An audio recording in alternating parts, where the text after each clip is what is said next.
All right, so good afternoon or good evening, everyone, and thank you for joining us. We are in week 9 now and on topic 7. Topic 7 is on past Wingti and the Look North policy. So, once again, we are privileged to have our very own Mr. Lawi Yako to guide us along the conversation regarding the policy and our political leader, Pius Wingti. Mr. Yako, please go ahead. We'll have the Q&A. We'll follow the list that we have from last week. The Q&A session will be after his presentation. So thank you, Mr. Ako. Please go ahead.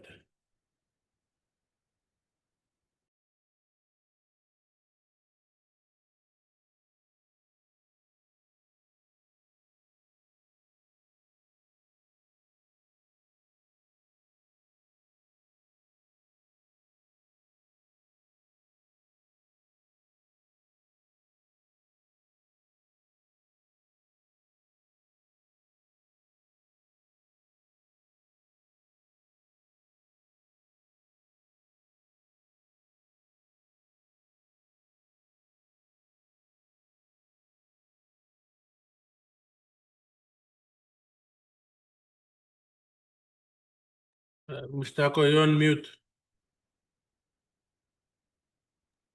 Apologies. Can I confirm that we are looking at the same screen, Wingti and the Look Not policy? Yes, yes. Okay, then we will go straight ahead. I've been on through Olgeta, and thank you very much for joining me again. I truly had I don't know what happened with the telecom yesterday, and we couldn't log on a bit. So now you may on. So we'll go straight. Wingti and the Look Not policy, but before that, by the late 1980s and early 1990s, a lot was already happening in PNG before Prime Minister Wingti came into the scene. And this was around the PNG-Indonesia border and the immediate region in general. So our universal approach in foreign policy had been crucial in making those critical connections, especially through bilateral and multilateral engagements, all in a bid to set the stage for our economic development aspirations in the region as a newly independent nation. So this also included connectivity initiatives taken by our flag carrier, Air Niugini, to expand its fleets and extend its domestic routes, as well as international services between 1980 and 1984. And the opportunities abound with the onset of the Asian century in the same period. You see, unknowingly, PNG was supporting the forward movement of open regionalism of its own kind, as it jockeyed valiantly for partnership in the region against a backdrop of rising crime levels, domestic security issues, in its own backyard, less than a decade after gaining independence. The start of the Balkan crisis added to this growing issues. So, in running parallel PNG pushed forward within its own parameter. The second Wingti government's Look Not foreign policy strategy from 1992 at consolidating further the existing relationship it had with its development partners in the north, including the ASEAN member states, the APEC member economies, as well as China, Japan, Korea. And in line with this, PNG also joined the APEC in 1993. So when Sir Julius Chen assumed the presidency for the second time, he moved to further define Wingti's foreign policy in 1994 and 1998. He did so purposely to emphasize that PNG was and is part and parcel of the Pacific and will continue to actively engage in the affairs of the region, while acting as the bridge linking the Pacific to Asia through continued engagement within both regions. So geographically, PNG is the only Pacific Island country that is connected to Indonesia and Asia, for that matter, through its land border. Okay. So the Look Not policy at work. The picture, as you can see on the screen, is during the late Sir Polius Matane, who was the Governor General's visit to China to celebrate the 30th anniversary, I think, of bilateral relations in 2006. So following the promulgation of this new approach after 1981, where issues of national development arrangements and interests were to be identified and actively pursued, a whole series of foreign policy initiatives followed.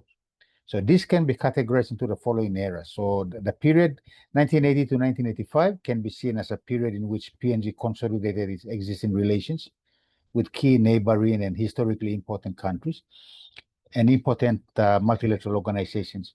PNG also assisted Vanuatu to independence in 1980 over decisions actions by Jimmy Stevens, and important negotiations affecting various aspects of Papua New Guinea's national interest, such as development cooperation and border management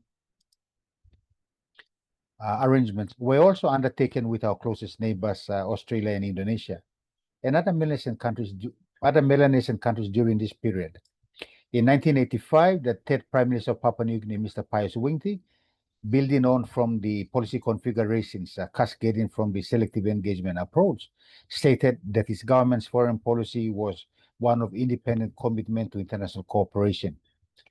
This was between 1985 and 1988. 1985-88. He was concerned that Papua New Guinea was all too often reacting to international development rather than having specific policy options to base these reactions upon. So under this independent commitment to international cooperation game plan, the government moved to consolidate relations with its most important neighbors, Indonesia, under the Treaty of Mutual Respect, Friendship and Cooperation, and Australia under the Joint Declaration of Principles. So a bilateral development cooperation treaty was also signed with Australia to manage Australian aid to Papua New Guinea. The background to the Wingti Look North policy came up was due to the Australia's position as a colonial power, which differed from the European models of tropical imperialism in a very important aspect, one which had immensely, important implications for the post-colonial situation. You see, at a stroke of a pen, the Australia-PNG relations was transformed at independence from one between metropole and a colony to one between regional neighbors, just like that. The insulation of distance enjoyed by the other European states, divesting themselves of their colonial territories in the 1960s and 1970s, did not exist between PNG and Australia. This absence would be a distinctly abrasive element in our future bilateral relations, and we can see with today's newspaper article on the completion of the PNG-Australia Security Treaty. A major feature of the post-colonial relationship has always been the degree of direct budgetary support PNG receives from Australia. In the immediate post-independence years, Canberra covered about 40% of Papua New Guinea's total government revenue. So by the early 1980s, this had been reduced somewhat, but Australia continued to provide between 25 and 27% up to the middle of the decade. So against this, Australia benefited from a clear advantage in the balance of trade, and Australian-based multinationals were in the forefront in the exploitation of Papua New Guinea's enormous mineral resources. This unequal relationship was a source of considerable resentment at various times. So beyond the offense to nationalistic sensitivities, budgetary dependence posed important practical difficulties in that PNG remained vulnerable to the changes of the Australian economy. The extent of this vulnerability was illustrated in mid-1986 when, with a minimum of consultation and forewarning, budgetary aid was cut by 10 million in response to economic difficulties in Australia. This represented a resignment of the third post-independence quinquennial aid agreement, which had been negotiated less than a year previously in September 1985. So the cut resulted in a reduction of about 5% in Papua New Guinea's total government revenue. Prime Minister Wingti, at the time of this Australia's default, was Prime Minister Wingti was a member of a younger generation than that of Somalia and China, as well as being the first premier of the less developed Highlands region. Wingti was also the first to have served his political apprenticeship entirely in the post-independence period. Now, although far from radical in conventional ideological terms, his People's Democratic Movement, originally a breakaway from Somalia's Pango Party, was nevertheless part of a nationalistic trend in Papua New Guinea's political associations with a new cohort of political leaders. So this tendency was more evident in his foreign policy than in his domestic economic and social policies, which were strongly market-oriented and anti-statist. Okay. Now, in substantiating the policy, the nature of the economic relationship with Australia symbolized much that the new thinking found unsatisfactory in Papua New Guinea's international relations. This dissatisfaction was heightened by the perceived high-handedness of Canberra in altering the aid agreement in 1986 and in the consequences of the reduction for government spending in Papua New Guinea. Negotiations in the latter part of 1986 and throughout the following year in 1987 culminated in December 1987 in the signing of the Joint Declaration of Principles, or JDP, between Prime Minister Wingti and his counterpart Bob Hawke. The economic clauses of the JDP did not explicitly state the terms of a new relationship. By implication, however, the JDP foreshadowed a more significant position for bilateral trade vis-a-vis aid and a greater degree of specific project assistance, rather than the general budgetary subventions which had formed the basis of development aid from 1975 right up to that stage. So in emphasizing trade rather than aid, Prime Minister Wingti was to an extent merely making a political venture of economic necessity. The Australian subvention had been cut, and there was a little prospect that it would be reinstated at anything like the previous joint action in the event of an attack on either regional security of the Southwest Pacific level or otherwise. So the precise means by which the balance of trade between PNG and Australia was to be altered were not, however, spelled out in the JDP or in any subsequent elaborations after that. Now, in view of the absence of a significant manufacturing sector in PNG, the imbalance was destined to continue unless it was merely to be transferred to another trading partner. So you see now the options were there now to look at other trading partners more seriously. Yeah. So widely predicted mineral boom had, however, created considerable economic optimism in PNG in the mid-1980s, which no doubt encouraged Prime Minister Wingti in predicting an eventual alteration in the country's overall economic relationship. Gold, oil, and gas were still, strictly speaking, primary products, but their potential for reversing the financial terms of trade were infinitely greater than the traditional ones of coffee, cocoa, and copper. So now we can see that PNG was now moving more into the extractive and while maintaining its interest on its traditional products of coffee, cocoa, and copper, or simply agriculture.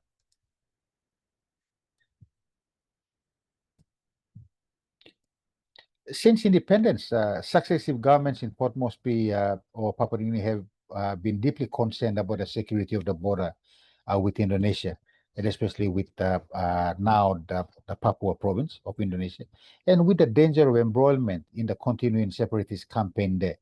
The Australian acceptance of what was potentially a collective security agreement through the JDP was therefore regarded as a major advance. Okay, so if we fast forward that from the 1980s all the way up to 2025, and the JDP fast forwarding it into the security agreement is a huge leap.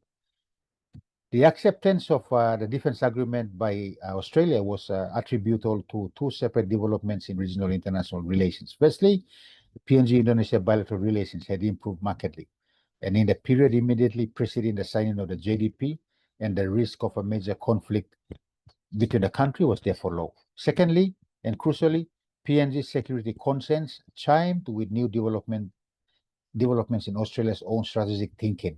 So this coincidence of interest, although based on the pursuit of different goals by both countries, is the adjustment of relations between an ex-colony and the ex-metropole.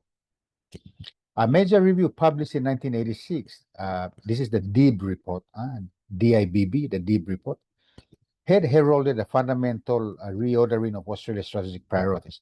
DIB had rejected the concept of wide-ranging force projects in capability in favor of the concentration of defense resources in a tightly defined area of primary strategic interest.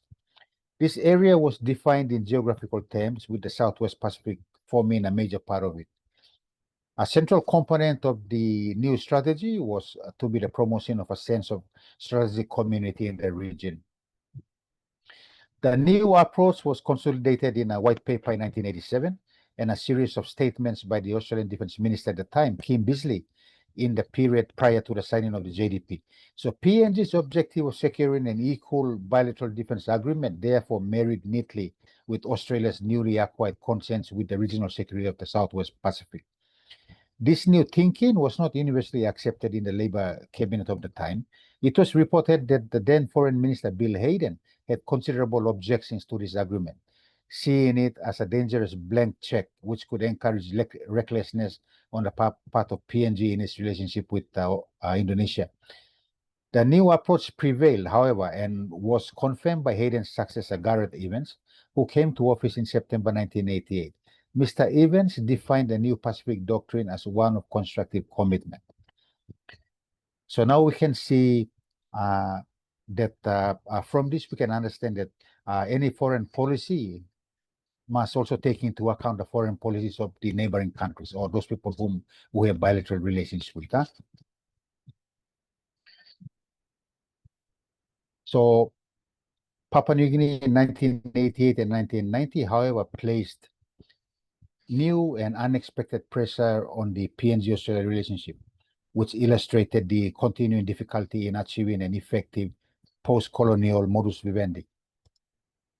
The Bougainville secession crisis starkly illuminated the weakness of the state in PNG in the face of any significant internal challenges. This weakness was evident both at the level of parliamentary politics and in the inefficiency and indiscipline of the security forces. Motivated by a multiplicity of concerns involving diplomatic, security, and economic interests, Australia provided considerable material help. In mid-1989, following urgent representations from the PNG Defence Minister then, Mr. Benai Sabume, it was agreed to accelerate the delivery of 4 military helicopters, which had previously been offered to PNG under routine defence cooperation agreements. So this was followed by the supply of considerable quantities of small arms and other material. Most significantly, perhaps, Australia agreed at a post-JDP ministerial forum in January 1990 to finance, equip, and train the equivalent of a new battalion for the PNGDF. Bougainville served as a sharp corrective to the assumption that diplomatic negotiation and the potential of natural resources were of themselves capable of removing fundamental dependencies from a post-colonial relationship. So this is an example of what I was talking about. You must have a bilum to go to the negotiation table, a full bilum, I mean.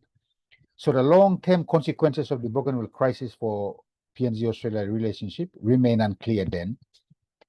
Beyond the question of military dependency, the cost of the Bougainville operation and the loss of income from the mine, which had provided about 19% of the national budget and 43% of foreign currency earnings, were ruinous.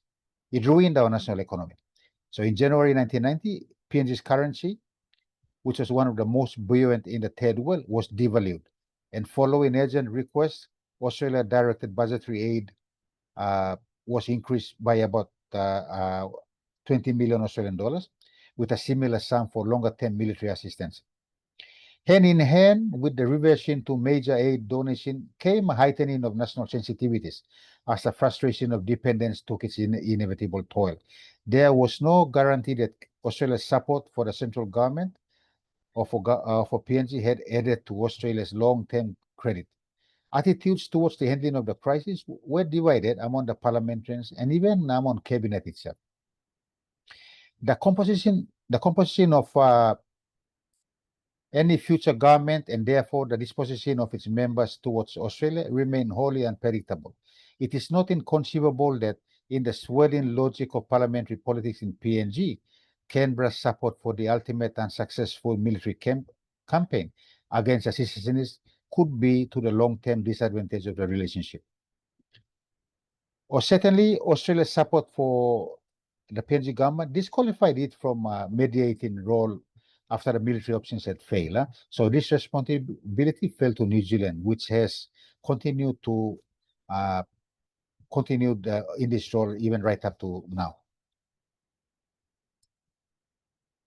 Our identity in the region, successive governments have had to balance the considerable anti-Indonesian sentiment of educated public opinion with a realistic acknowledgement of the territorial and political status quo.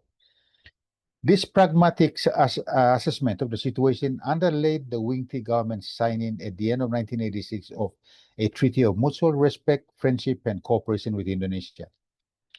The significance of this accord lay in a symbolic sense that future relationship would be conducted on cooperation rather than competition. So although important sections of the parliamentary opposition criticized this signing, Prime Minister Wingti's successors or those prime ministers who came after him have continued to operate within its spirit.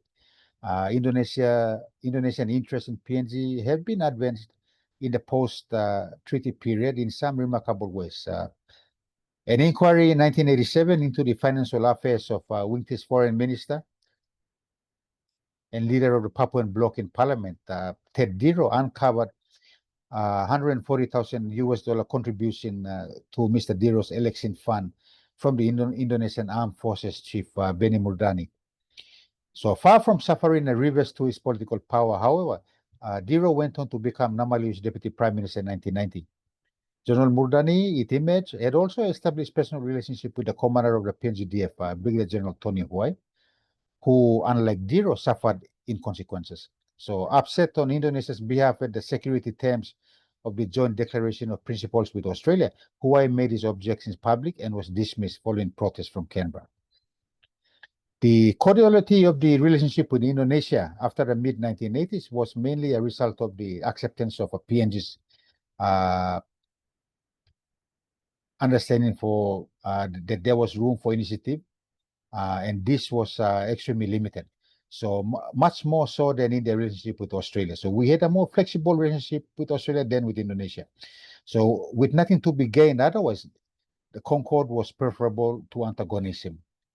Partly too, it was grounded on a growing conviction that Indonesia had neither the inclination nor the capacity to pursue an expansionist policy across the border.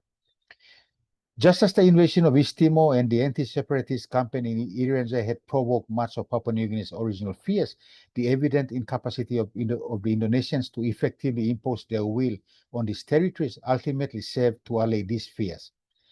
So it is paradoxical then, although not perhaps coincidental, that Australia was finally willing to accept a degree of security cooperation with PNG through the Joint Declaration of Principles, just at the time when the major perceived threat to the security situation had receded.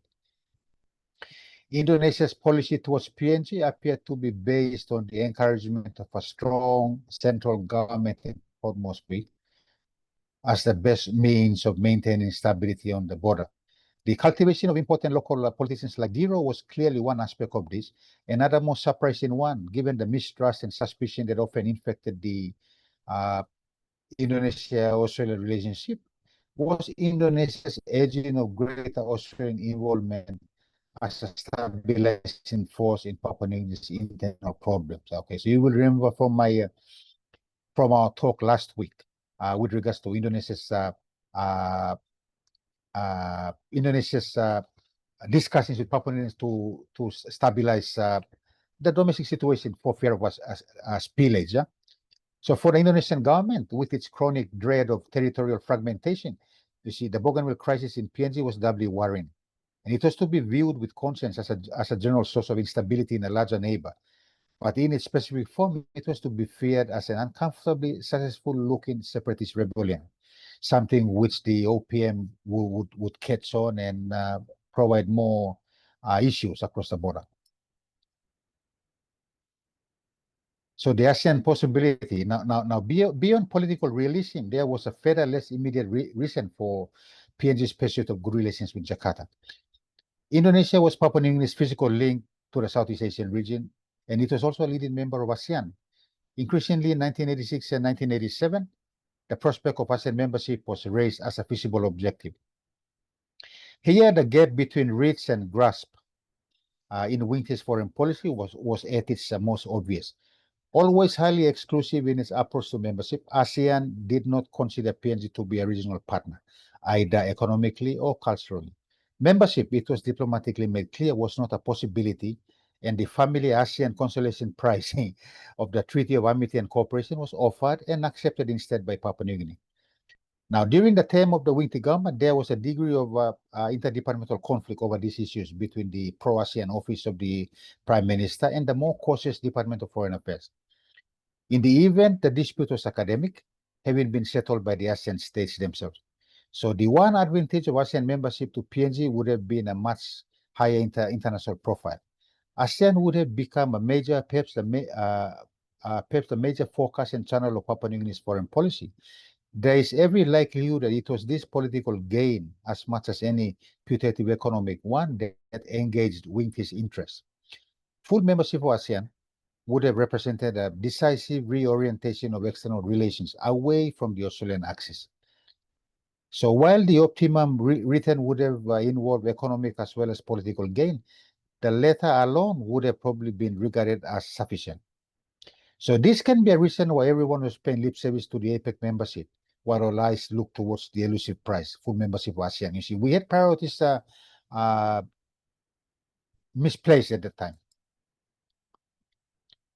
Now the South Pacific. Now the South Pacific might be a smaller region, but it is still an important region. You see, so its discrepancy of size and resources has had its negative side as well for Papua New Guinea's regional foreign policy. There was, especially among the small, more diplomatically conservative Polynesian states, a suspicion that PNG sought a dominating role in the region. This mistrust was most evident in 1980 during the Vanuatu crisis. So despite the effort of the Chen government to represent the intervention as Pacific peacekeeping, and the fact that it was in response to a request from a legitimate government of Vanuatu, the prospect of a large and potentially threatening PNG was poorly regarded by members of the small island states. At various times, PNG has been more closer to some island states than others. Michael Somare established and maintained a close personal relationship with Ratu Sekamasa of Fiji. And over the years, they acquired and cultivated the image of being joint fathers of the Pacific independence. Now, following the military coup in Fiji in May 1987, the Wingti government, who were motivated perhaps by a more specific Melanesian nationalism, was the first to recognize the new regime, although only after several months. And it was in the forefront of deflecting regional and international criticisms of it. Coming between Somare and Wingti, however, said Julius Chen, was not so fortunate in his relationship with Fiji. Ratu Mara, supported at home in PNG by Michael Somare, was one of the fiercest critics of the intervention in Vanuatu. The pan-Melanesian outlook, which motivated Wingti's defense of post-coup Fiji, along with the perception of Polynesian conservatism, caused a narrowing of the South Pacific dimension of Papua New Guinea's foreign policy in the later 1980s. A distinctly sub-regional perspective emerged with the cultivation of close links with the Solomon Islands and Vanuatu. Aside from shared ethnicity, PNG had particular ties with both of the other Melanesian states. The special relationship with Vanuatu had been set by the 1980 intervention and carefully maintained thereafter. It was further consolidated in 1988 when PNG came close to a second intervention in support of Lini, when his leadership was challenged from within his own party amidst considerable social disorder.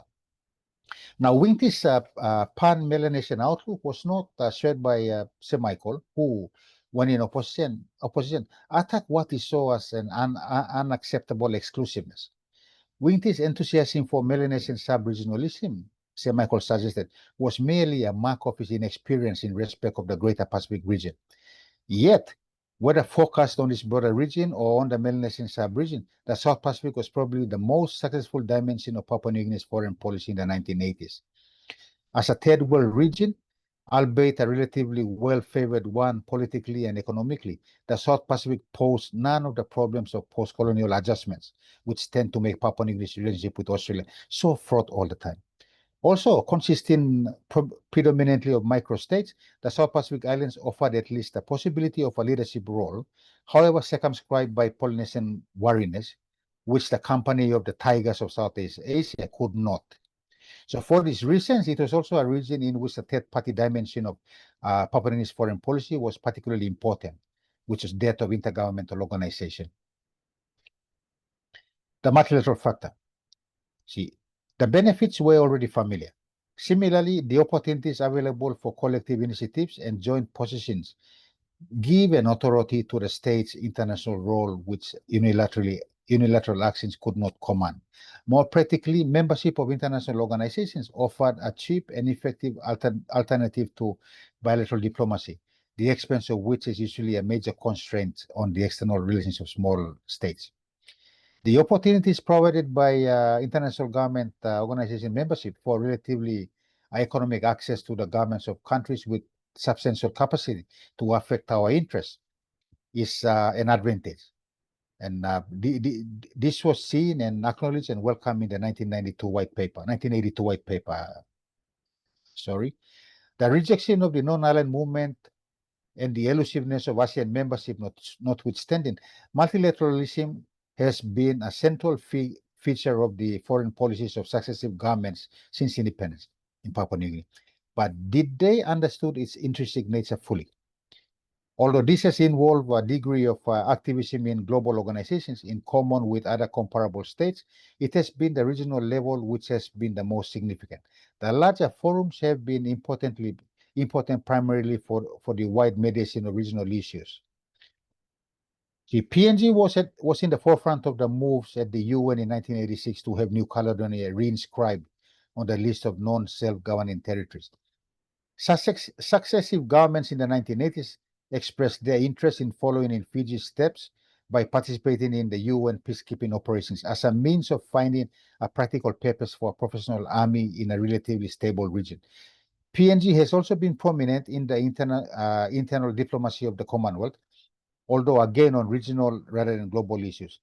But the national impact on global institutions is inevitably limited. This was a lesson brought home to a disgruntled Pius Wingti at the 1987 Commonwealth Heads of Government meeting in Vancouver, Canada, where his advocacy of a conciliatory attitude towards a post-coup Fiji, which he had made a major issue at that year's South Pacific Forum, was largely ignored at SOGA. So it has therefore been in the organization of the South Pacific that Papua New Guinea's activism has been more evident and where it has had greater effect. But I guess this also depends on how our bureaucrats implement the game plan in larger multilateral organizations, not only in the Pacific. So the MSG. Now you see, PNG believed that a single regional organization would create a powerful unified body while at the same time removing the colonial shadow of the Commission, the South Pacific Commission, under which the Polynesian seems rather too willing to shelter.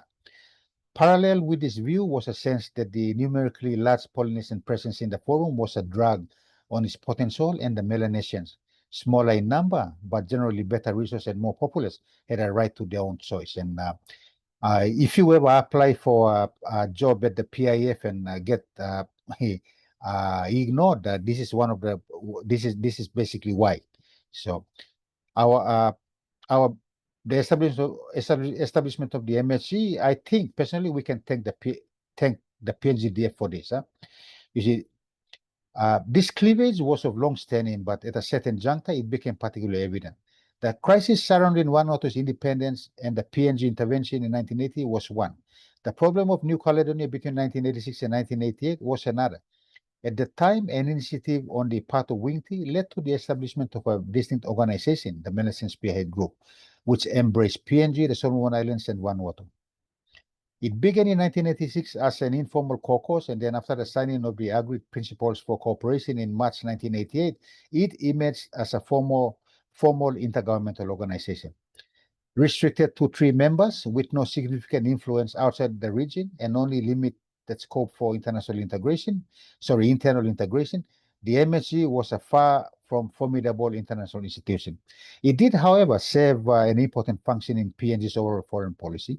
Melanesia was the one geographical focus of Papua New Guinea's international relations in which a leadership role was feasible.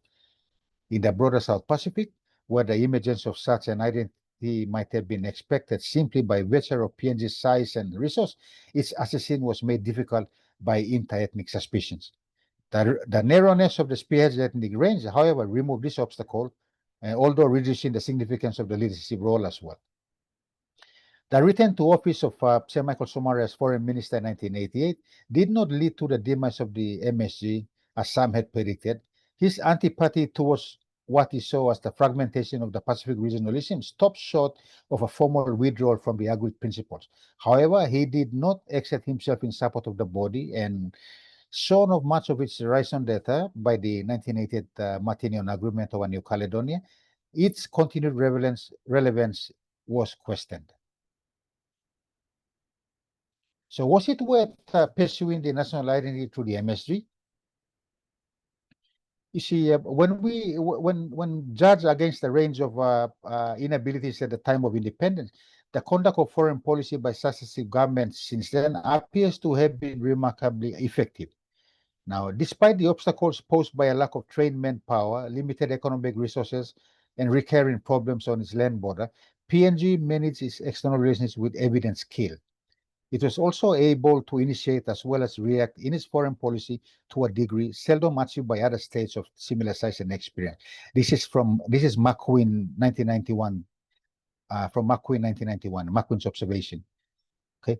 However, the question inevitably arises as to how far this success had been a consequence of an intentional process of planning, formulation, and implementation. The degree of influence exerted by the 1981 White Paper, which introduced the idea of an active rather than a merely reactive foreign policy, is obviously significant here. It is impossible to judge how far it served as, so to speak, a workshop manual in determining the actions of political and bureaucratic policymakers. It is unlikely that the active and selective engagement was effective at the ministerial level. But these are just some observations. Now, in the mid and late 1980s, the Wingti government certainly appeared to be applying the tenets of the White Paper. But that is not to say that it did so in conscience conformity of its terms.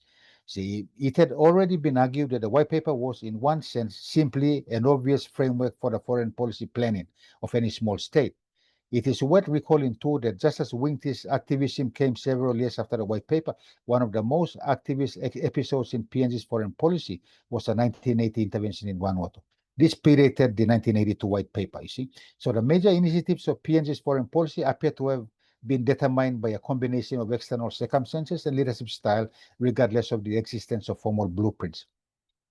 The 1981-1982 White Paper was probably more important at the bureaucratic level because it provided a general statement of what foreign policy was and how it should be conducted for a young and inexperienced first generation of public servants. It made clear that foreign policy was something that was made rather than a series of events that simply happened. This was an educative function that the vague generalities of universalism could never provide. The question of initiative versus response must also be seen in the context of a particular relationship. The evident freedom of movement available to PNG in its relationship with Australia has already been remarked upon. So too has the coincidence of foreign policy objectives between the two states. In the late 1980s, PNG and Australia were pursuing ends which, although separate, were to an extent parallel. The JDP appeared to be a victory for a new assertiveness in Papua New Guinea's foreign policy. What is unclear, however, is whether the redefinition of the relationship implied in the JDP would have been possible had it not coincided with the changes in Australia's own foreign and defense policies, with their emphasis on a more sensitive, active, and constructive commitment. PNG also operated in a favorable foreign policy environment at the regional level. Exclusion from ASEAN and the consequent limitation on its Southeast Asian axis somewhat restricted the regional dimensions to PNG's foreign policy, but it also insulated PNG from the various political and security problems confronting Southeast Asia then. Instead, PNG was left to concentrate on the altogether calmer South Pacific islands. A number of developments in Oceania in the late 1980s, such as the apparent importation of superpower competition, Libyan incursion, colonial and nuclear conflicts, and the Fiji coups, caused many to pronounce the end of its international innocence, meaning the South Pacific. But for PNG, however, Such low-level crises provided distinctive foreign policy opportunities. This included a regional leadership role, albeit at the limited MSG. On the larger scale, whether on the New Caledonia issue at the UN or Fiji crisis in the Commonwealth, Papua New Guinea's pronouncements commanded an attention from a newly concerned world. And happily, these various crises afflicted the region all appear to recede before posing any serious challenge to PNG's own status or security. This challenge, when it came, was to be internal generated. Now, whatever the effectiveness of a foreign policy, PNG's fundamental weakness was always evident in the domestic environment. This was so whether in the area of public order or in the management of the often competing demands of the regions and provinces. When in 1989, one set of such demands escalated into a violent separatist campaign in Bougainville, this weakness spilled over into areas of external relations. The major impact of the crisis was on the national economy, but it is likely to have a considerable effect too on Papua New Guinea's regional profile and therefore its foreign policy options. Now, this is the references which I took for most of what I've spoken about. There's still a couple more slides to go, but 4, so I'll go quickly through them. Now, look north and work the Pacific. I have my own interpretations of Wingti's Look North foreign policy, followed by Chan's Look North and work the Pacific game plan. You see, ironically, Papua New Guinea's membership into APEC can be linked to the security issues and activities surrounding its shared land border with Indonesia. In this slide, the only course of action open to PNG to avoid open confrontation with Indonesia's military might was through diplomacy and the tightening up of formal restrictions in the form of bilateral engagements and arrangements, which would serve as a beacon for cooperation between these two countries. Both governments then commenced talks in a bid to draw up an agreement that would regulate relationship and, more importantly, define rights and obligations along the border. See, these talks culminated with the signing of the Treaty of Mutual Respect, Cooperation, and Friendship on 27 October 1986, thereby securing, once this was signed, PNG secured its land border from any external threats. Okay, you can read about these thoughts in my APEC book, but I think what I meant was that I think our fathers had the best interest of us in their hearts. So it was foremost in the core of their soul and beings that Papua New Guinea's initial growth should not be deterred nor hampered by regional security fears and anxieties. As such, the friends to all, enemy to none approach. They wanted this infant nation to grow up feeling secured and knowing that it was surrounded by friends, not enemies, as was seen everywhere in the world at that time. Diplomacy was therefore seen as the only way forward in securing our border in a bid to avoid any possible military confrontation with the might of the Indonesian military forces to the west before we could consider regional and or international trade. You see, this treaty was in effect a bilateral non-agreement, aggression agreement, which ensured that the two sides avoided, reduced, or contained disputes or conflicts between their nations and settled any differences that may arise only by peaceful means. This is in Article 2. And promised that they shall not threaten or use force against each other, Article 7. The treaty also provided both countries with the basis to build a lasting structure of peace and cooperation. This was enhanced by ASEAN's 1987 decision to allow PNG to become the first non-ASEAN country to accede to the 1976 ASEAN Treaty of Amity and Cooperation in Southeast Asia as a special observer, despite bidding tirelessly to become a full member. So you see, during our very first fact-finding visit to any APEC economy in preparation for our APEC 2018 in Ocean, I was part of a delegation that visited Jakarta in December 2013, when then Indonesian Foreign Minister Dr. Mati Natalegawa, I quote, expressed his wishes to the leader of the PNG delegation, Mr. Jack Caricom, where he also requested for PNG to host APEC Fest before worrying about becoming a full member of ASEAN. Close quote. So look not work the Pacific.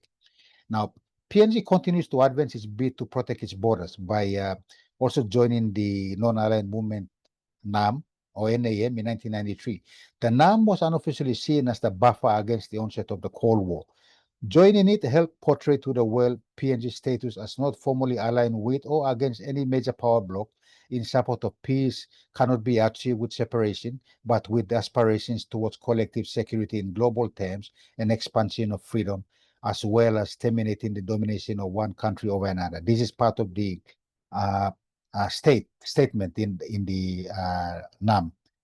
So this was further expounded to the following 5 principles of mutual respect for each other's territorial integrity and sovereignty, mutual non-aggression, mutual non-interference in domestic affairs, equality, and mutual benefit and peaceful coexistence. So these engagements under the PNG-Indonesia relationship in respecting each other's territorial integration under the watchful eyes of their respective membership of this fora became important. So, which means that becoming a member of APEC was therefore paramount for PNG, because as APEC from its beginning had progressed to meetings of leaders where tensions could be calmed and political energies mobilized to deal with priority issues in each of these member states. This is from Drysdale, 2009. The mutual respect for one another built a lot of bridges during these early years to bring the relationship to what it is now and to enable member economies to deal with their own internal matters, while consulting each other on the outcomes of each other's actions to ensure harmonious relations through appropriate forum. So this continued to work well for PNG right up until very recently, when we started to choose new friends and thereby raising questions from our traditional friends on where we stood and what we value despite our long-standing relations. It was more or less based on these considerations that PNG undertook to become a member of APEC in 1993, and NAM also, and purposely to nullify any aggressive, opportunistic behavior that may flare up in the border areas in the years to come. Not much thought was put into the economic feasibility of such a venture by the bureaucracy, despite the political will to do so. Now, this is evident in the fact that between 1993 and 2012, the only substantive policy contribution PNG is officially recorded to have submitted into the APEC process at the senior official level are the individual action plan reports of 1996 in Philippines and 2005 in Korea, and the peer review presentation of 2009 in Singapore. So, Prime Minister Bill Gates' proposed strategy on constructive partnership in Asia Pacific was never given formal sanction by the by cabinet, although this new approach intended to emphasize the mutuality of gains in trade, development cooperation, and social interaction on an equal basis with these countries and organizations PNG was engaged with was pursued. So in the midst of Prime Minister Gates' Taiwan fiasco, the Morata government came into office through a vote of no confidence. Prime Minister Morata made no major statements to Parliament concerning his foreign policy priorities, as domestic issues took precedence over international relations. So there will have been a number of reasons behind Prime Minister O'Neill's decision to put PNG's name forward to host APEC, and I was even accosted by members of the Foreign Affairs Senior Management Team at the car park. One of them asked me when we were hosting, one of them asked me when we were hosting this madness. And when I told him 2018, he looked at me as if I had just come down from the moon, and bluntly said, "No, let's host in 2020." Now, before he could commence the lecture that was starting to materialize in his mind, I quickly cut him off in mid-sentence and told him, "No, sir, we cannot." And when he asked me why, I said, "Because the deadline of the APEC BOGO goals was in 2020, and we don't want to be remembered as the only member economy who couldn't host until the very final year, wouldn't we?" He gave me a condescending look. Another met me at the corridor and accused me of not considering the infrastructure required for such an impossibility. I accepted this negative negation and continued on to my office. The funny part was that all these people who accosted me at the car park, 3 of them, they were part of the APEC 2018 leaders briefing. All had been brought out of retirement to be liaison officers of Pacific Island countries, PIF countries, whom Prime Minister O'Neill had invited. They kept on following me around for instructions, and I just gave it to them, but I purposely got endorsement from the Chief Secretary and asked all these retirees to be made liaison officers of the Pacific Island countries, and left the younger foreign service officers to play at the APEC leaders level. So the retirees, while the retirees were escorting the PF leaders around, the younger generation of foreign service officers were looking after the APEC leaders. So when we look at look note and Prime Cell Wingti's look note, the biggest exercise that came up from the foreign policy exercise that came up from the look note policy was the APEC 2018. I'll stop there. Sorry, I kept on talking for nearly 55 minutes, Mr. Aguirre, but I'll stop there. Thank you very much for listening to me, class. Okay, thank you, Mr. Ako, for a very detailed presentation, and I hope all of you took notes of what he shared with us. We'll open the Q&A time or session now. We'll start off with Kaylin.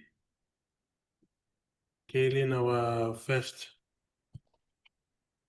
attendee.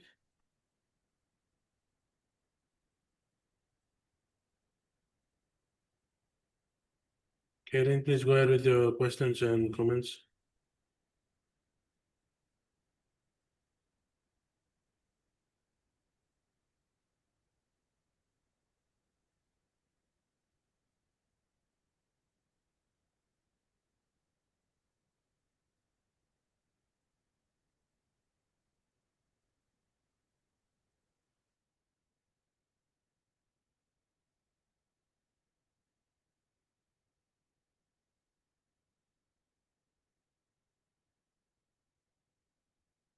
Kaylin Misa, sorry, Kaylin Misa. We'll have Kaylin Misa and then we'll have Kaylin Kiwara.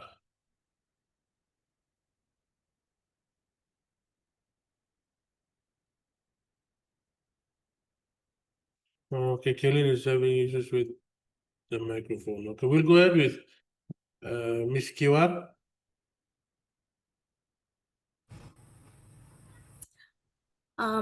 Good night, everyone. Okay, so I have a total of 4 questions and 3 comments to make. I'll go with the comments first. Okay, so from today's presentation, I found out that the policy, the Wingti looking north policy is a great opportunity for investors for investments in PNG, and also the policy could also accelerate infrastructure development and create job opportunities in that country. And my last comment is it is an ambitious move that signals PNG's intent to be a more active regional player. Okay, I'll move on to my question. Okay, so my first question is, apart from MSG being a significant cause it encapsulates the principal concerns of PNG foreign policy, was there any other associated reasons as to why it was significant at that time? I'll let Mr. Ako answer my first question first before I move on to the other questions. Sorry, Kaylee, did you mean our MSG membership? Yes. Okay, yeah, it was significant at the time at a couple of angles. One angle was that we were directly involved in coming up with the organization with the Solomon Islanders and the Vanuatuans. One, two, as I said earlier on, we couldn't provide. We couldn't make much inroad in terms of regional leadership through the PIF because of the Polynesian cautious Polynesians of our intentions.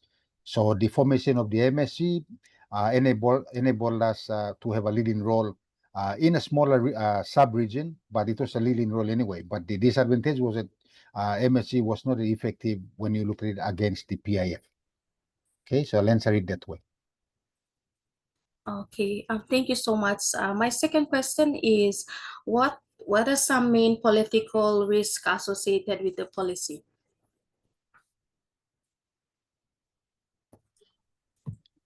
This is the look not policy you're talking about. Yes, that's right. Yeah. Okay, the political risks, maybe we'll say the political issues associated with that is that when we have a direction, when we have a forecast, a direction towards a particular, when we are focused towards a particular direction, then if the direction means look north, then how north can we look up to? Do we look up all the way to Russia? Or do we look up just as far as China and Japan? Every government every prime minister would have his own views on how the distance of the north, regardless of the distance. If the bureaucracy maintained the appropriate attitude in terms of implementation of a particular game plan all the way to Russia, the game plan with Japan, with China, with the ASEAN member states, then it would not pose any risks, because those plans would mitigate those risks. But if you just relied on that the main game plan of active and selective engagement, and there's no relating strategies below it, then it poses a risk, political risk. Because my understanding of foreign policy and strategic planning is that the foreign policy on look north was the high level umbrella direction. Now, underneath all, there are all types of players there. You have the Russian, you have China, Japan, Korea, all of them will stop. So how do we how do we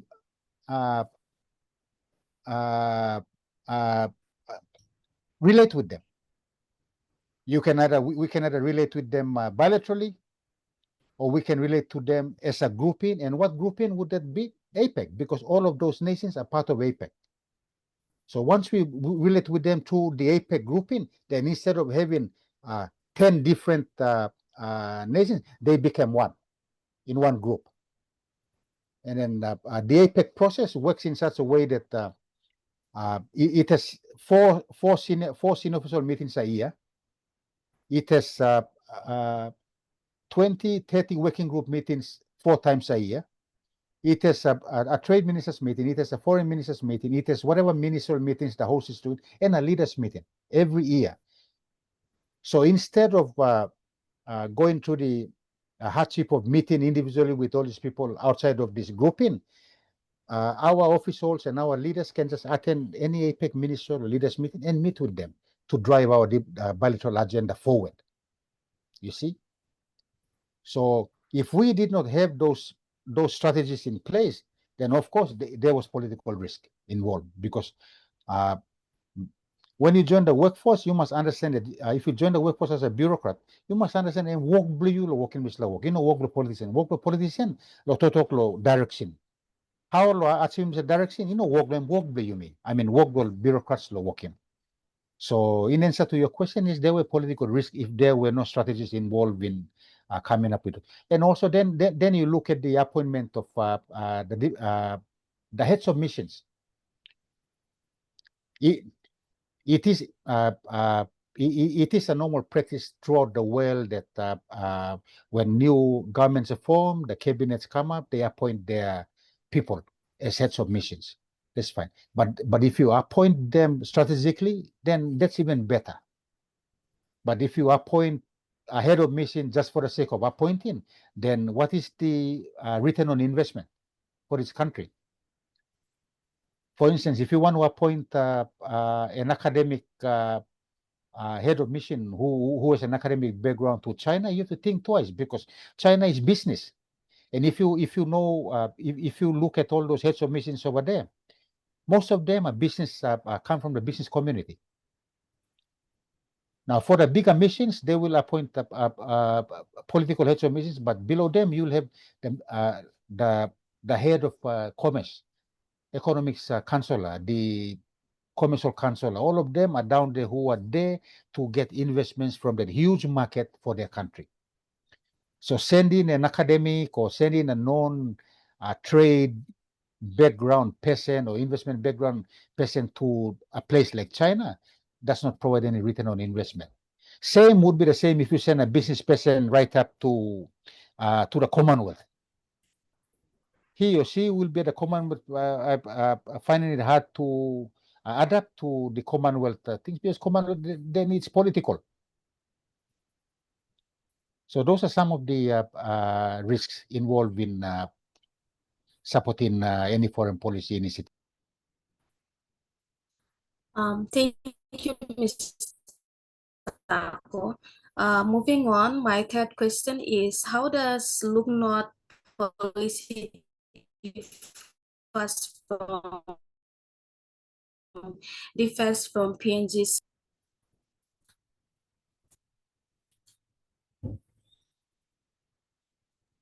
Sorry, Karen, could you repeat? Your voice broke.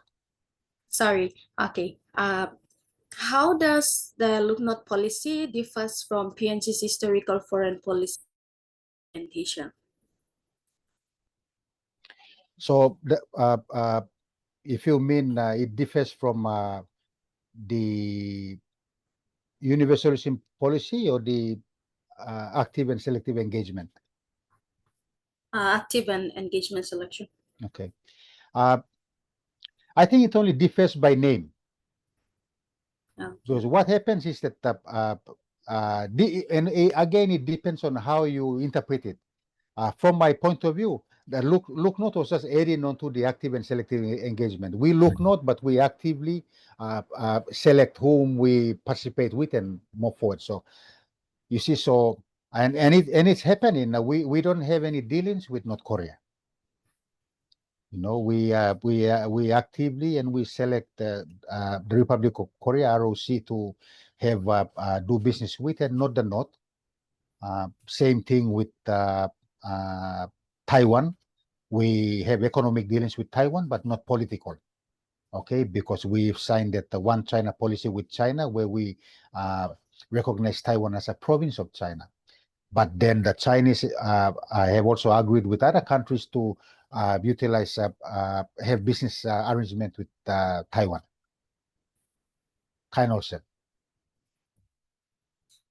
Thank you so much. Okay, my last question here is, how transparent are negotiations and contracts signed under the look not policy? Okay, that will depend on what the negotiation is about. If it's well, we did not have any security negotiations, but if it's a business negotiation, that will depend on whether it's between government to government or with company to company. For instance, I was fortunate enough to be in a couple of meetings between government officials, PNG government and Chinese officials, as they were negotiating for the Ramon Nicol. So those were government to government. Ministers would come up from home, and as first secretary, it was my job with Ambassador Rai to accompany them to those meetings. But then the meetings broke up into company and company, Chinese state-owned enterprise, and the companies from this side, Chevron, I think, and others who were also there to wanting to take a part of the pie. All those ones, we were not party to those. We're not party to those. Yeah, it's Islands Pacific Limited. Thank you, Mr. Gira. HPL. So that's how it is. And then once it goes to government, then it also depends on the levels. Sometimes on more technical grounds, we'll have the Secretary for Energy going up from here to talk on that, and we'll accompany them. Or, like I said, the business representative. So transparency would vary between the levels of negotiators. Thank you, Mr. Ako. That's all from me. Thank you, Ms. Kiwar. We'll go back to Ms. Misa.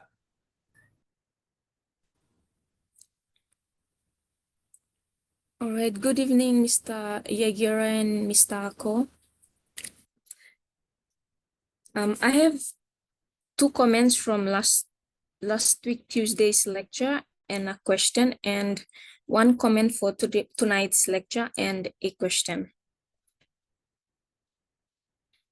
Now, the British assessment of PNG's early independent years portrayed an image of stability, but in reality, coalition breaks down, cabinet reshuffles, and votes of no confidence revealed how fragile the system was. So the rise of Melanesian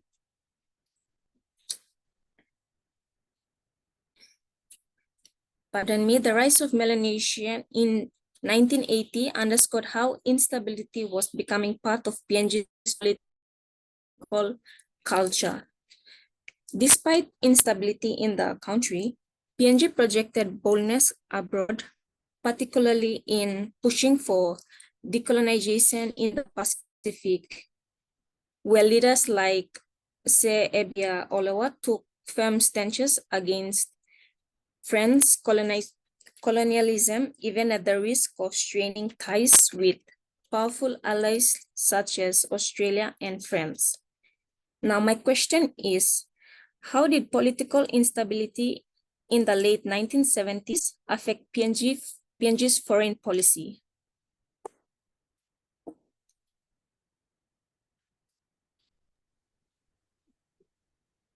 I think the main impact of the political instability would have covered the funding issue. You know, if there are changes in ministries, then sometimes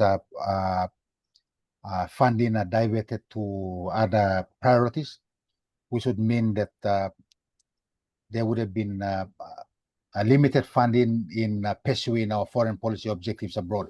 And when I mean by pursuing foreign policy objectives abroad is when we attend meetings at multilateral conferences, or when we have visits from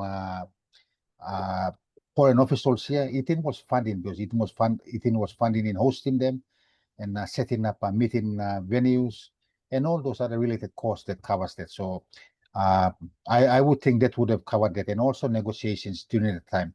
We must know that the 1980s, leading up in the decade of the 1980s, there were a lot of negotiations happening for the mines and the extractive. Those negotiations started then, so that would have impacted the progress of those negotiations also.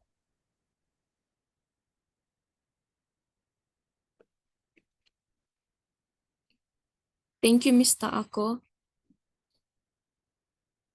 Now, on this presentation, you mentioned during your lecture that by the mid-1980s, Australia still provided between 25 to 27% of PNG's government revenue, and this dependency became a point of resentment when Canberra unilaterally reduced aid in 1985 to 86, cutting about 5% of PNG's revenue. Now, this really highlights how fragile PNG's economic sovereignty was in the early years of independence. The Look North policy under Wingti wasn't just about geopolitics. It was a way to find economic breathing space and reduce reliance on Australia by diversifying partnerships, especially with Asia. Now, do you think Wingti's Look North policy was more a strategic foreign policy shift to embrace Asia?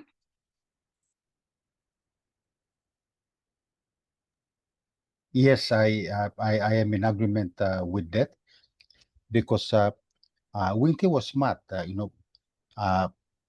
The cuts, the budgetary cuts in aid were not because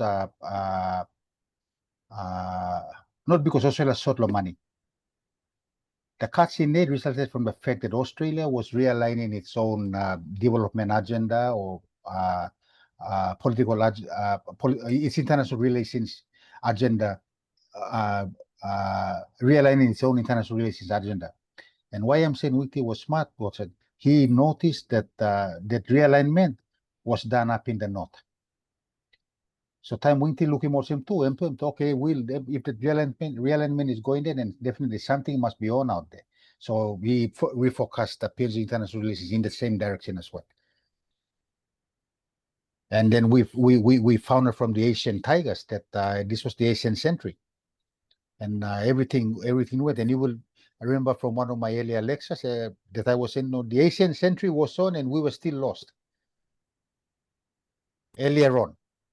So Prime Minister Wingti came on board. The political will went that way.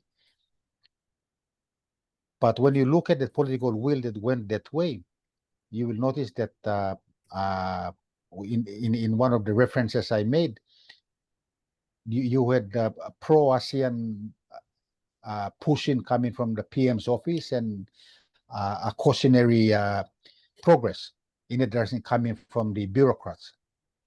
So it goes back to my earlier point that it all depends on the minister of the Minister of Foreign Affairs then, and how he or she interpreted the foreign policy directions of the Prime Minister.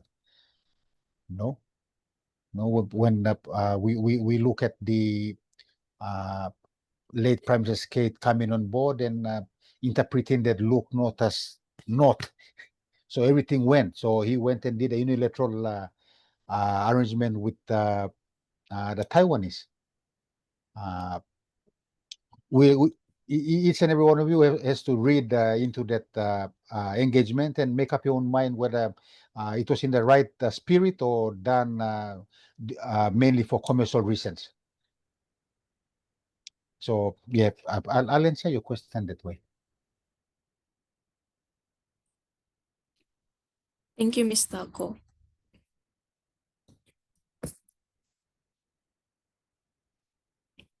Yeah, Miss Sola. All right, thank Yes, you. thank you. Miss Kiwara will move on to our next attendee, Crystal.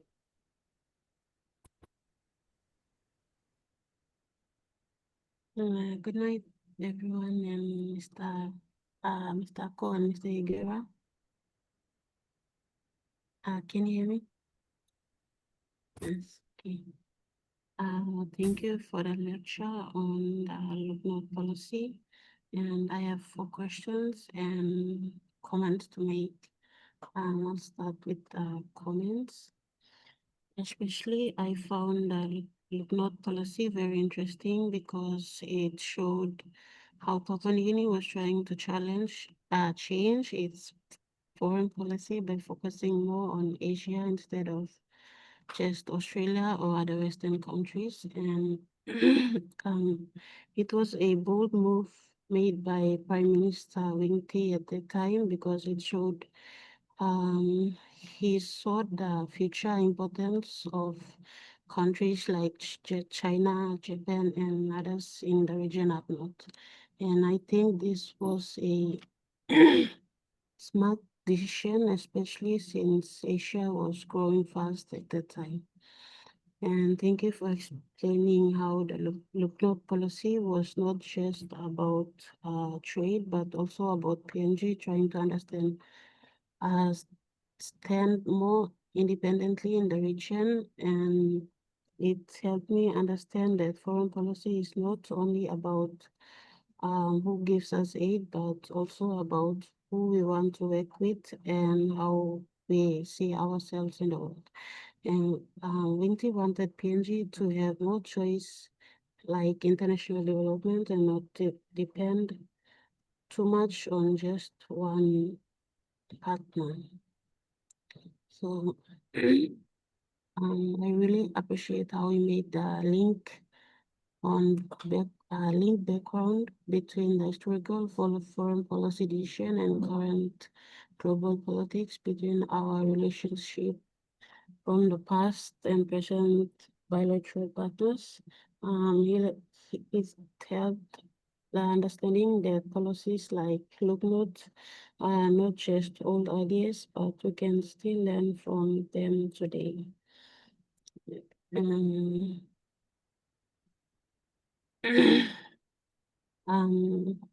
other one is the alignment in foreign policy is not always easy for small countries like PNG, and there are many pressures like political, economic, and even security related, and that influences our decision. And this made we realized how hard it is for PNG to stay neutral or independent when powerful countries are competing for influence in the region. And to my final comment, on one of the slides, you, you explained shows that PNG naturally held a strong leadership position in the South Pacific region after independence, being larger in both geography and population compared to countries like Samoa, Fiji, and Tonga. And this early status as a major power gave PNG the confidence to later expand its foreign policy outward, such as through the Look North policy, which aimed to diversify beyond its traditional Pacific sphere and engage with emerging Asian powers. That's all for the comments, and that's a total of 5 comments, and I have 4 questions to ask. So my first question.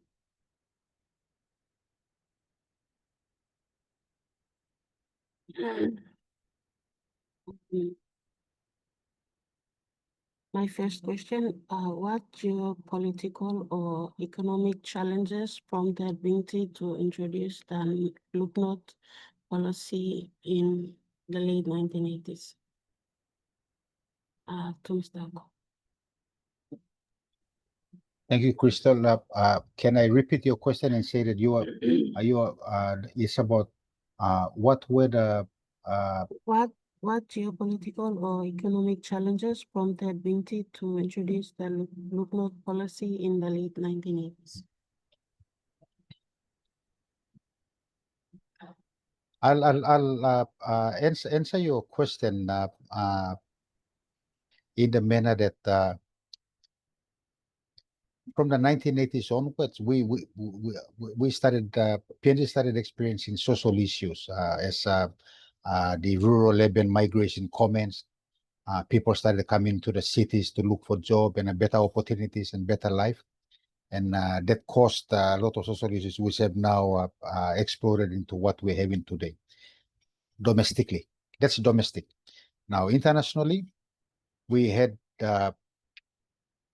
his Prime Minister Wingti's engagement at the Commonwealth of Government meeting when he was ignored while advocating for Fiji's return after the coups, the establishment of the aftermath and the establishment of the MSG, as well as Australia's ceasing, or I don't want to use the word cut, or maybe just say cutting of the aid money because of their own strategic realignments. That provided the opportunity for Mr. Wingti and his cabinet and his advisors to sit down properly and have a look and say, listen, since 1975, we've had this strong relationship with our former colonial master, regardless of the titles we put to our foreign policy. You know, we had the friends to all, enemy to none, and then active and selective engagement, which was still more regional centered. And maybe we can rightfully say that regardless of whatever foreign policy titles we come up with or engagements we come up with from 1975 right up to now, our relationship with Australia will continue to be maintained, will remain strong. But to Prime Minister Wingti, those factors which I mentioned earlier prompt him to look beyond, elsewhere. And we do all know that Prime Minister Wingti was not part of the that group who was not part of the pre-1975 grouping. He came on after PNG had become independent. So his ideas and his thoughts on how he saw the world were different from how St. Michael, St. Julius, and the others saw the world, and how they thought they should react or relate with that. So, which is why he started it, and in the villages or on the streets, from my experience, people are bumped with when they had any issues with fake goods. sold in Chinese shops, or fake good or goods which were not durable, which broke, they would immediately say, "Look not, look not, look not." But that's coming from the ordinary villager whose idea of not was the Chinese. And then you say, "Online place, Chinese, Japanese, Malaysian, one same word also use him lole." So that was ignorance on their part. Huh? So this would affect us. That would have played a huge role in diverting Prime Minister Wingti's gazes up north. Okay, Crystal. Thank you, Mr. Ko. My next question is, do you think PNG can maintain a truly independent foreign policy in a region marked by great power competition?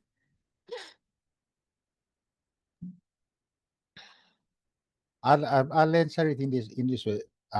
We're a small economy. We're a small economy, which must. We're a small economy. We have funding constraints, and we have a lot of natural resources, which we are yet to find a way on how to use it to leverage our development agenda forward. That's a given. Our size says that we have to play differently. If any of you have seen the movie, the Spartan movie called 300, if any of you have seen the Spartan movie, so you look at the 300 and how they went to defend Sparta at Thermopylae, the pass. That's very strategic. They did not defend Sparta somewhere. No, they went to Thermopylae. Now, if you read more into it, if you read the story about it, you will realize that the Spartans held their shield on the left arm and the long spear on right. But the shield on Holy Mare, I'm trying to draw a picture here. The shield on Holy Mare, you know, cover him all. The shield on Holy Mare, I'm covering next person. I'm covering next person. So this person whose shield is covering the next person, he is protected by this other person. What I'm trying to say here is that their numbers, they decided to defend their country or progress their country's foreign policy. This was a foreign policy defense. They were defending their territory. It's a foreign policy defense of their national interest. And they were smartly doing it. Look him. They did not just wildly attack the advancing Persians died in the first battle. They held out for a couple of battles. Why? Because they were smartly driving their foreign policy agenda. And while they were doing that, you see, Sparta being a warlike people, the women of the Spartan women know their responsibility. Their responsibility is what? To keep on supplying warriors, looking after them. Look at them all, baby blood good. They grow up into men to fight their wars. That's one direction. They have one foreign policy goal, and that is to defend their borders and to make sure that they have friendly relationship with others through their military might, regardless of their size, because of them being small. And so they will be smart about that. So when we bring it into the PNG context, we see ourselves as having these are given facts. One, we are the only country in the Pacific which is connected physically to Asia. That's one. Two, we have natural resources, both extractive and agricultural, which are there to use to bargain, leverage our development agenda forward. This number two, yeah, emlo puno bilum now. Number three, we have 50 years worth of foreign policy, international relations expertise. Sampla Daipini, Sampla Olstapiet, all of them are there. why are we not using them to come and teach the younger bloke, kind of small Spat and Mary now, teach the younger bloke how to rise, build up, to defend the borders of living. So all these opportunities are there for a small country to act smartly. I mean, and then look at modern day Singapore, how it is smartly using its resources for its people's prosperity. So being small in size doesn't mean that we cannot do anything. You know, we have to use what we have to drive our agenda. Maybe signing a security treaty with our largest neighbor to the south might be dead. But if signing the security treaty, how do we then balance it with the Asians across the border? That's one of the questions which you, me, and those people who have a hobby in international relations must start thinking about. Okay, Crystal?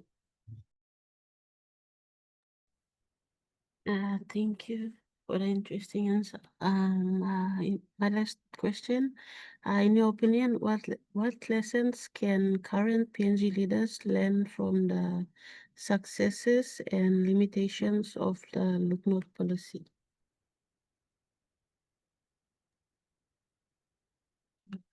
That's going to be a very interesting answer to it, because we only have to look back at the history and see how well we've done, how we have progressed with the Ramon Nicol experience, how we have progressed with the Papua LNG, whether the landowners have benefited what they agreed upon. Those are some of the things we have to look at in terms of investment with our partners. And then we have to look at our foreign policy initiative, and in a couple of weeks' time, the foreign policy initiative will be launched. And then we have to have a look at it now and sit down. Launching the foreign policy, the new PNG's foreign policy next month is a done deal and finished. Do we have the numbers? Do we have the numbers in the next 100 days from September until, or the next 12 months from September until next September, to train to implement the foreign policy? Or do we have the capability with us to train? Suppose not, then we have an issue, because then we don't want that foreign policy to take 3 years to implement. It has to be implemented within the same time MM launching. Message must go out into the world, talk all that PNG now is moving this way, so we are now recalling this person, changing him with that person, because the game plan is different now. We will not be negotiating things here. We will be negotiating these things instead, because the foreign policy direction says so. Okay, Crystal? I'll answer it that way. Thank you, Mr. Hako, for the interesting answers. I think I'll stop here. That's all from me, and good night, everyone. Thank you, Crystal. Thank you, Drew. Unfortunately, we are out of time, so we have to stop.